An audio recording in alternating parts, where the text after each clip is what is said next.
হয়, সৰুৰে পৰা গানৰ মাজতেই আচলতে ডাঙৰ দীঘল হোৱা এজন উদীয়মান শিল্পী ৰাহুল বৰা।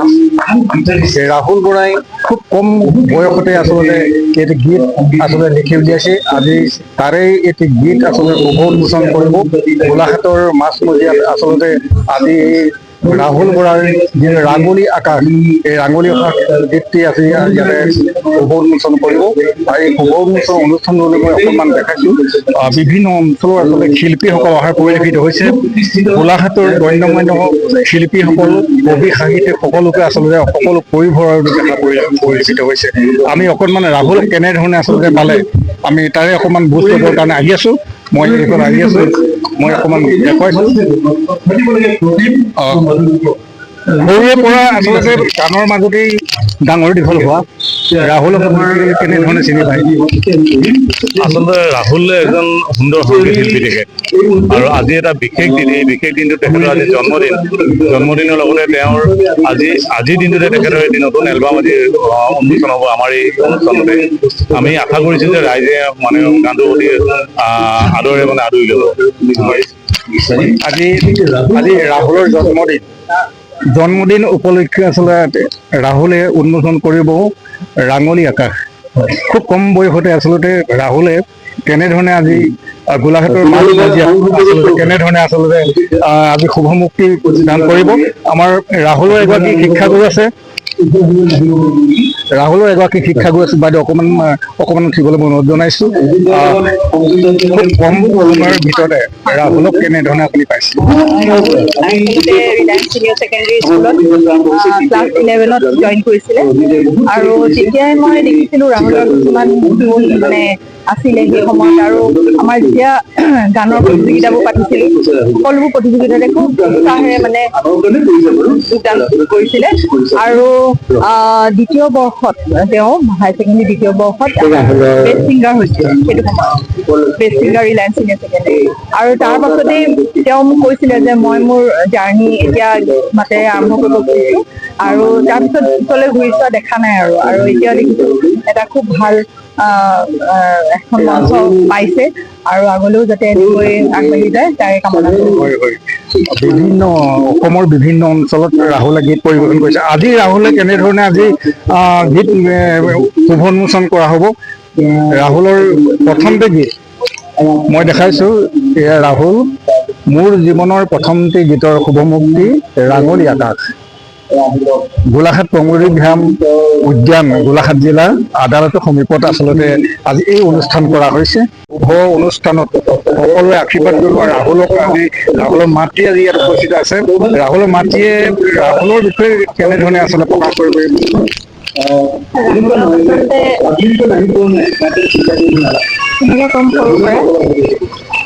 মানে তাক আগবঢ়াই নিয়াৰ ক্ষেত্ৰত প্ৰথম আছিলে তাৰ দেউতাক, তাৰপিছতে আছিলে এগৰাকী টিচাৰ, কিন্তু আজি দুয়োগৰাকী নাই।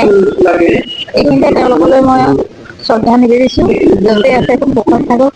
তাৰপিছত সি নিজেই বহুত কষ্ট কৰিছে, আৰু বহুজনৰ সহায় সহযোগিতাৰে মৰম চেনেহেৰে সি আগবাঢ়ি গৈছে। বিশেষ কি ক'ম, এই মুহূৰ্তত কথা ক'বলৈ মানে কষ্ট হৈছে বুলি কৈছে। আচলতে ৰাহুলৰ মাতৃ আৱেগিক হৈ পৰিছে, আৰু যিটো শুভ অনুষ্ঠান আচলতে গণ্য মান্য ব্যক্তি আহি ৰাহুলক আশীৰ্বাদ জনাবৰ কাৰণে মই দেখুৱাইছো পৰিৱেশটো আকৌ পুনৰ দেখুৱাইছো। ৰাঙলী আকাশ আজি শুভমুক্তি, আৰু ৰাহুলৰ আজি জন্ম সুন্দৰ পৰিৱেশে বিৰাজ কৰিছে। ৰাহুলে কম সময়ৰ ভিতৰতে এটি গীত আচলতে শুভমুক্তি আজি দিছে। আপুনি ৰাহুলক কেনেধৰণে পাইছিলে? ৰাহুল আমাৰ অতি মৰমৰ ছাত্ৰ। সি যেতিয়া ক্লাছ 2ত পঢ়ি আছিল, তেতিয়া তেওঁৰ পিতৃহাৰা যেতিয়া হৈছিলে, তেতিয়াই আমি তেওঁক খুব ওচৰতকৈ পাইছিলো তেতিয়াৰ পৰাই। আৰু তেতিয়াৰ পৰাই তেওঁ মানসিকভাৱে তেওঁ মানে অলপ বেলেগ ধৰণৰ, তেওঁৰ মনস্তত্বটো সদায় আমি বেলেগ দেখি আহিছিলো। আৰু তাৰ সৰুৰ পৰাই স্কুলত খুব গান গায়, আৰু এছেম্বলি যেতিয়া হয় সি সদায় নতুন নতুন ধৰণৰ গান গাবলৈ ইচ্ছা কৰে। সন্মান কৰি যিকোনো সন্মান দিলে ৰাহুলৰ বিষয়ে কি ক'ব আপুনি? ৰাহুল অমায়িক আৰু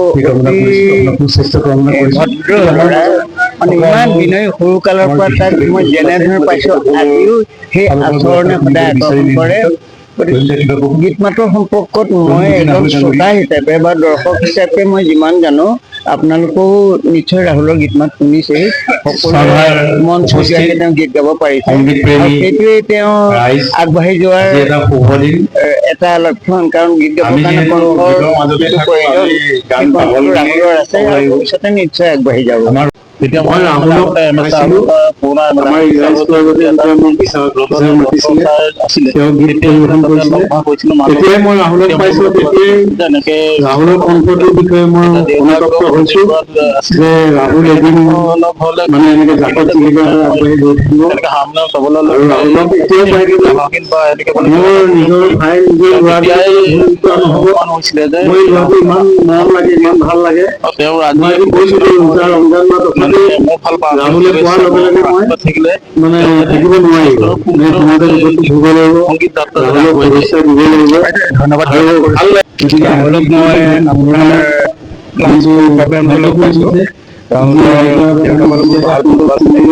ৰাহুল মোৰ আবেগ, ৰাহুল মোৰ বন্ধু, ৰাহুল মোৰ স্বাৰ্থ, ৰাহুলক মই তেনেদৰে ভাবোঁ।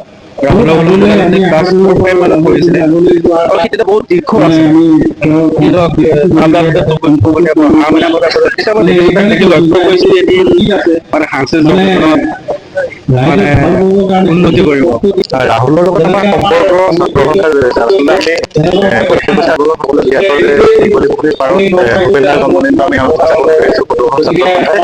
যোৱা 2 বছৰে আমি গোলাঘাট জিলাখনত প্ৰতিনিধিত্ব কৰি ৰাহুল গৰাক আমি লৈ গৈছো আৰু সেই গোলাঘাটৰ নামটো যোৱা 2 বছৰ গোলাঘাটৰ নামটো মনত প্ৰকাশ হৈ আছে আৰু